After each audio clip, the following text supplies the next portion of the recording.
Hi అండి అందరికీ. మన వీడియోస్కి 100 మెంబర్స్ సబ్స్క్రైబర్స్ వచ్చారని ఈరోజు నేనైతే స్వీట్ చేయబోతున్నాను. ఈరోజు మన స్వీట్ వచ్చేసి చక్కెర పొంగల్ అనమాట. ఇంకా లేట్ చేయకుండా మన వీడియోలోకి వెళ్ళి చక్కెర పొంగల్ ఎలా చేయాలో చూసేద్దాం. వచ్చేసేయండి. Hi, hello, welcome to Saujiraj YouTube channel. ఈరోజు అయితే మనం చక్కెర పొంగల్ చేసుకుంటాం. దానికి నేను వచ్చేసి ఫస్ట్ రైస్ అయితే తీసుకుంటున్నాను. గ్లాస్లో రైస్ వేసుకుందాం. ఆ తర్వాత అలానే పెసరపప్పు కూడా తీసుకొని వేసుకుందాం. నేనైతే ఏం ఫ్రై చేసుకోవట్లేదు, సింపుల్గా ఈజీగా ఎలా చేసుకోవాలో నేను ఈరోజు చూపిస్తాను. అందరూ ఫస్ట్ పప్పు అది ఫ్రై చేస్తారు కదా, నేను అట్లా పప్పుని ఫ్రై చేయట్లేదు. నేనైతే ఈరోజు నా స్టైల్లో నేను చక్కెర పొంగల్ అనేది చేసి చూపిస్తాను. వీడియోని అయితే స్కిప్ చేయకుండా లాస్ట్ వరకు చూస్తూ ఉండండి. ఫస్ట్ అయితే మనం ఛానల్ సబ్స్క్రైబ్ చేసుకోండి, అలాగే వీడియోని లైక్ చేయండి. పప్పుని మనం అయితే 2 times వాష్ చేసుకొని పక్కన పెట్టేసుకుందాం. చూడండి, పప్పు అయితే నేను నీట్గా వాష్ చేసుకున్నాను.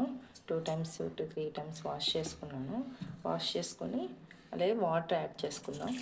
కొంచెం ఇలా వాటర్ యాడ్ చేసుకొని ఇది మనం పక్కన పెట్టేసుకుందాం. అలాగే నేను బెల్లం తీసుకున్నాను. బెల్లంని మనం వాటర్ వేసుకొని మనం కొంచెం బెల్లం కరిగే వరకు పక్కన స్టవ్ మీద పెట్టుకుందాం. నేనైతే బెల్లం పాకాన్ని చూస్తున్నాను, డైరెక్ట్ బెల్లం యాడ్ చేయట్లేదు నేను. ఈ బెల్లాన్ని మనం కరిగించుకొని అప్పుడు మనం ప్రాసెస్ స్టార్ట్ చేద్దాం, మిగతా ప్రాసెస్ కూడా. ఇప్పుడైతే నేను బౌల్లోకి కిస్మిస్ తీసుకుంటున్నాను. అలాగే ఇంకో బౌల్లోకి కాజు,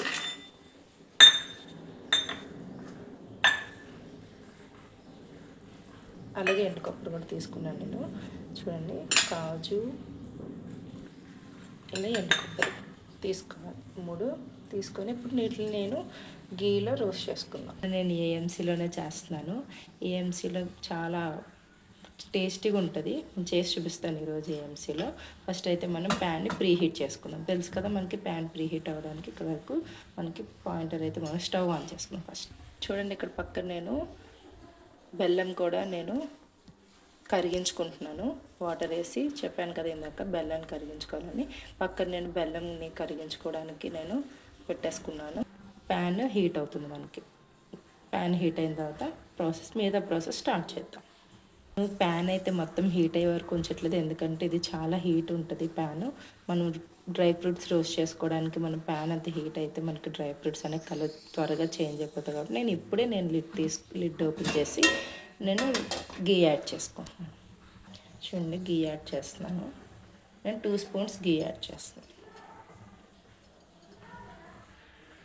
2 spoons మనం ఫ్లేమ్ సిమ్లో పెట్టుకుందాం. చూడండి, గీ అప్పుడే మెల్ట్ అయిపోతుంది. మనం వేసినప్పటికి ఇప్పటికి చాలా చేయాలి. త్వరగా మనకి ప్యాన్ అనేది చాలా హీట్ ఎక్కువ ఇది అబ్జర్వ్ చేసుకుంటుంది. అందుకని నేను ప్యాన్ హీట్ అవుతుందే నేను లిడ్ ఓపెన్ చేయడం జరిగింది. గీ మెల్ట్ అయిపోయింది. నేనైతే ఫస్ట్ కోకోనట్ యాడ్ చేసుకుంటాను. వీటిని లైట్గా ఫ్రై చేసుకుంటాను. జస్ట్ మనకి కలర్ చేంజ్ అవుతుంది చాలు. లైట్ బ్రౌన్ కలర్లో మనకి చాలా టేస్ట్ ఉంటుంది చక్కెర పొంగల్లో కోకోనట్ వేసుకోవడం వల్ల. కోకోనట్ నేను ఫ్రై చేసుకుంటున్నాను. ఇది ఫ్రై అయిపోయింది ఆల్మోస్ట్ కొంచెం దగ్గరికి. ఇప్పుడు నేను కాజు యాడ్ చేసుకుంటున్నాను అనమాట. చూసారా, కాజు యాడ్ చేసుకుంటాను. కాజును కూడా మనం ఫ్రై చేసుకుందాం. లైట్గా మనం కాజు అనేది ఫ్రై అయ్యే వరకు ఫ్రై చేసుకుందాం. నేను కాజు కూడా యాడ్ చేశాను, ఫ్రై చేస్తున్నాను.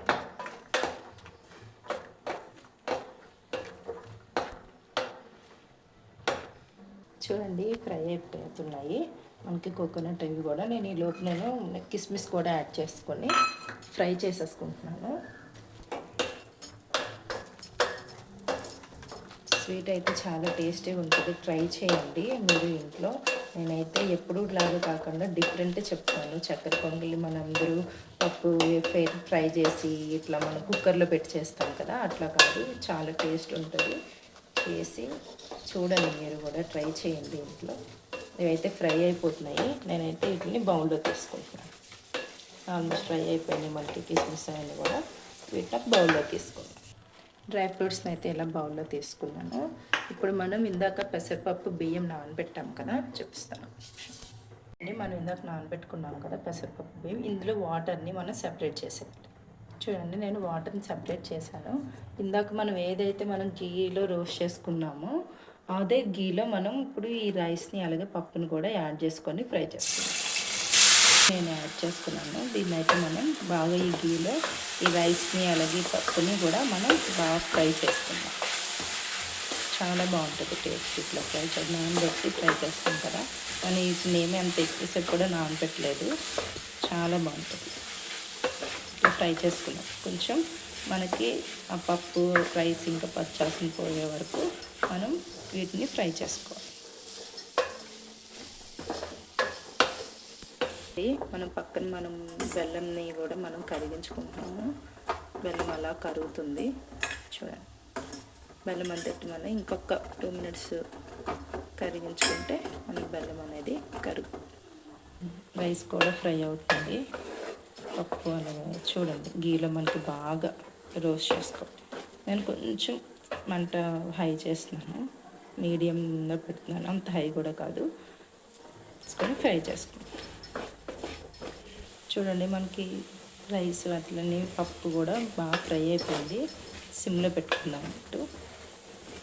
సిమ్లో పెట్టుకొని మనం ఏదైతే వాటర్ని ఇందాక మనం నానబెట్టడానికి యూజ్ చేసామో ఆ వాటర్ని ఇందులో యాడ్ చేసుకుందాం. వాటర్ని యాడ్ చేస్తున్నాను. వాటర్ని అయితే యాడ్ చేశాను. మొత్తం ఈ రైస్ అంతా మనకి బాయిల్ అవ్వాలి. మా మెత్తగా అయ్యే వరకు, ఉడికిపోయే వరకు మనం రైస్ని ఈ వాటర్లోనే మనం కుక్ చేసుకుందాం. ఇప్పుడు మనం లిడ్ క్లోజ్ చేసుకుందాం. క్లోజ్ చేసుకొని ఒక పొంగు రాగానే మనం లిడ్ని ఒక సైడ్ ఇట్లా పెట్టాలన్నమాట. చూపిస్తాను మీకు. ఫస్ట్ అయితే ఇది మనం మరిగే వరకు ఉంచుకుందాం. హైలో పెట్టాను. ఒక పక్కన మనం పెట్టుకున్నాం కదా బెల్లం, అది చూద్దాం. ఆల్మోస్ట్ ఇది కరిగిపో వచ్చింది. ఆ వేడికి అది కూడా కరిగిపోతుంది. ఇదైతే మనం ఆఫ్ చేసుకుందాం. స్టవ్ ఆఫ్ చేసుకుంటున్నాను నేను. ఇంకా చూడండి మొత్తం బెల్లం అంతా కరిగిపోయింది. స్టవ్ కూడా ఆఫ్ చేసేసాను. వేడికి మొత్తం బెల్లం అంతా కరిగిపోయింది. దీన్ని పక్కన మూత పెట్టుకుని పక్కన పెట్టుకుని బెల్లం పాకం అయితే రెడీ అండి. మనకి ఉడుకుతుంది. ఒకసారి మనం కలుపుకొని రైస్ పప్పు ఉడుకుతుంది చెప్పాను కదా. ఇప్పుడు మనం లిడ్ ఒక సైడ్కి పెట్టుకుందాం. ఇలా ఒక సైడ్ పెట్టుకుందాం లిడ్ అయితే. ఎందుకంటే పొంగి ఆ వాటర్ అంతా బయటకు వచ్చేస్తుంది కదా మొత్తం క్లోజ్ ఉంటే, అందుకని నేను ఇలా పెట్టుకున్నాను. ఒక 10 minutesలో మనకి రైస్ అనేది ఉడికిపోతుంది. అప్పటి వరకు మనం ఈలోపు ఏం చేద్దామంటే ఇలైచీ పౌడర్ చేసుకుందాం. 5 minutes తర్వాత అయితే మనకి రైస్ అనేది ఇట్లా కుక్ అయింది. ఆల్మోస్ట్ కుక్ అవుతుంది మనకి.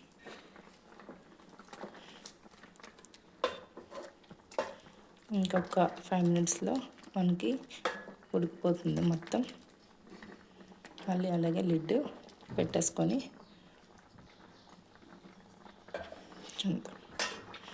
ఉడికించుకుందాం. సేమ్ సగమే క్లోజ్ చేయండి, మొత్తం క్లోజ్ చేయొద్దు. ఇలా క్లోజ్ చేసుకొని ఉడికించుకుందాం. మళ్ళీ లిడ్ ఓపెన్ చేస్తున్నాను. చూడండి మనకి రైస్ అయితే ఆల్మోస్ట్ మనకి కుక్ అయిపోయింది. చూడండి కుక్ అయింది. ఇప్పుడు మనం ఏం చేద్దామంటే మెత్తగా చేసుకుందాం ఈ రైస్ని. ఇంట్లో పప్పు గుత్తి ఉంటుంది కదా, ఆ పప్పు గుత్తి మనం దీన్ని బాగా మెత్తగా స్మాష్ చేసుకుందాం. చూడండి పప్పు గుత్తి తీసుకుంటున్నాను. తీసుకుని చూడండి ఇట్లా మెత్తగా కొంచెం గరిటతో అలా తిప్పచ్చు. ఇది ఇట్లా చేస్తే త్వరగా అయిపోతుంది అనమాట దానికి. అందుకని చూపిస్తున్నట్టు ఇట్లాగా మనం స్మాష్ చేసుకున్నాం కదా. ఇప్పుడు ఇందులోకి మనం బెల్లం యాడ్ చేసుకుందాం ఇందులోకి. ఇప్పుడు ఇట్లా మెత్తగా అయిపోయింది ఇది. ఇందులోకి మనం ఇప్పుడు బెల్లం యాడ్ చేసుకుందాం.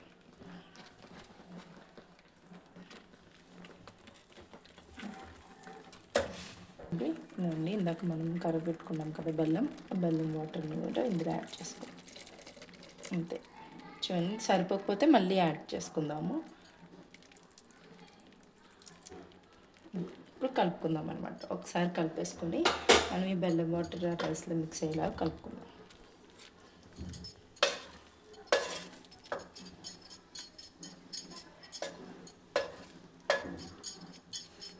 కలుపుకొని హైలో పెట్టుకోండి. ఇప్పుడు ఒకసారి మొత్తం ఈ బెల్లంలో ఆ రైస్ అనేది ఉడికితే మనకి ఇంకా టేస్ట్ బాగుంటుంది. చూడండి ఉడుకుతుంది, బెల్లంలో బాగా ఉడుకుతుంది. ఇప్పుడు ఒక ఇంగ్రీడియంట్ యాడ్ చేసుకుందాము. అదేంటో అనేది ఇప్పుడు నేను మీకు చూపిస్తాను.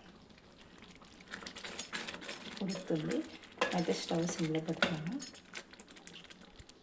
ఒక ఇంగ్రీడియంట్ యాడ్ చేస్తానని నేను ఏంటో అనుకుంటున్నారా? అదేనండి, మిల్క్ మేడ్ యాడ్ చేసుకోవడం వల్ల మనకి చక్కెర పొంగల్ చాలా టేస్ట్ ఉంటుంది. నేను మిల్క్ మేడ్ అయితే యాడ్ చేస్తున్నాను. చూడండి, కొంచెం లైట్గా మనం మిల్క్ మేడ్ అనేది యాడ్ చేసుకోవడం వల్ల స్వీట్ చాలా మనకి టేస్ట్ అనేది చాలా బాగుంటుంది. నేను మిల్క్ మేడ్ అయితే యాడ్ చేస్తున్నాను. చేసుకున్నాం కదా, దీనైతే బాగా కలుపుకుందాం. మిల్క్ మేడ్ యాడ్ చేయగానే ఆ కలర్ చూసారా, చాలా బాగుంటుంది టేస్ట్. మిల్క్ మేడ్ యాడ్ చేయడం వల్ల మిల్క్ మేడ్ స్వీట్స్లో చాలా టేస్ట్ ఇస్తుంది. చక్కెర పొంగల్ ఇలా చేసుకోవడం వల్ల ఇంకా టేస్ట్ ఉంటుంది. మిల్క్ మేడ్ యాడ్ చేసుకున్నాం కదా, ఇప్పుడు మనం ఇందులో ఇలాచీ పౌడర్ యాడ్ చేసుకుందాం. ఇలాచీ పౌడర్ యాడ్ చేస్తాను. ఇలాచీ పౌడర్ నేను కొంచెం షుగర్ అలానే ఇలాచీ యాడ్ చేసుకుని పౌడర్ చేశాను. లేకపోతే మీకు మెత్తగా రాదనమాట పౌడరు. అట్లా యాడ్ చేసుకోండి మీరు ఇంట్లో కూడా, చాలా మెత్తగా అవుతుంది అట్లా చేసుకోవడం వల్ల. పౌడరు మనకు ఓన్లీ ఇలాచీ అంటే మనకు అంత మెత్తగా అవుతుంది. ఇలాచీ యాడ్ చేసుకున్నాం కదా, ఒకసారి కలుపుతాం. సో మనకి థిక్నెస్ అనేది తెలుస్తుంది, బాగా అయింది.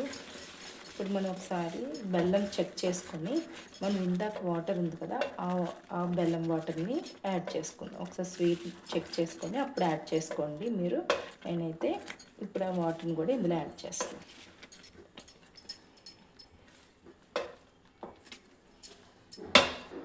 ఆ వాటర్ని కూడా నేను ఇందులో యాడ్ చేస్తున్నాను. బెల్లం వాటర్ని యాడ్ చేస్తాను మొత్తం. చాలా టేస్టీ అండ్ చాలా హెల్దీ కూడా మనకి పెసరపప్పు అలానే బెల్లం. కలుపుకోవాలి, కొంచెం కలుపుకొని ఇందాక మనం డ్రై ఫ్రూట్స్ని మనం ఫ్రై చేసుకున్నాం కదా గీలో, అవి కూడా నేను యాడ్ చేసేస్తున్నాను. అవి కూడా మనం ఇందులో యాడ్ చేసుకున్నాం.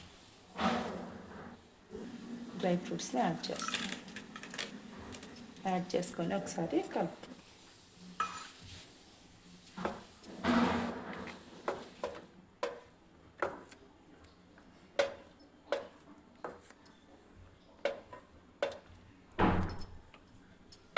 చూడండి, నేను ఒక పించ్ ఆఫ్ సాల్ట్ యాడ్ చేస్తున్నాను. మనం స్వీట్ చేసుకున్నప్పుడు చిన్న సాల్ట్ యాడ్ చేసుకోవడం వల్ల మనకి ఆ స్వీట్ అనేది ఇంకా టేస్ట్ పెరుగుతుంది.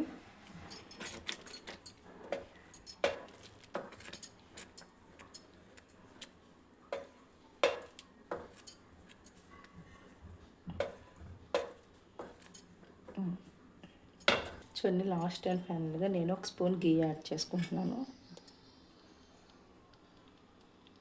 స్వీట్స్లోకి గీ అనేది మనకు చాలా టేస్ట్ ఇస్తుంది. మీరు కూడా గీ యాడ్ చేసుకోండి. ఎంత ఎక్కువ యాడ్ చేసుకుంటే అంత టేస్ట్ ఉంటుంది. చూడండి, గీ యాడ్ చేసుకుంటాం కదా, ఒకసారి కలుపుతాం.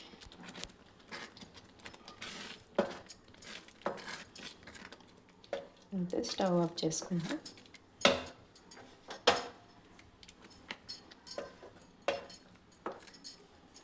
సర్వ్ చేసుకుందాం. చూసారు కదా, ఈరోజు అయితే వీడియోలో చక్కెర పొంగలి వేడివేడిగా సర్వ్ చేసుకున్నాము. మీరు కూడా మీ ఇంట్లో ట్రై చేసి మీకు ఎలా వచ్చిందో నాకు కామెంట్ చేసి పెట్టండి. అలాగే వీడియోని లైక్ చేయడం మాత్రం మర్చిపోకండి. బాయ్.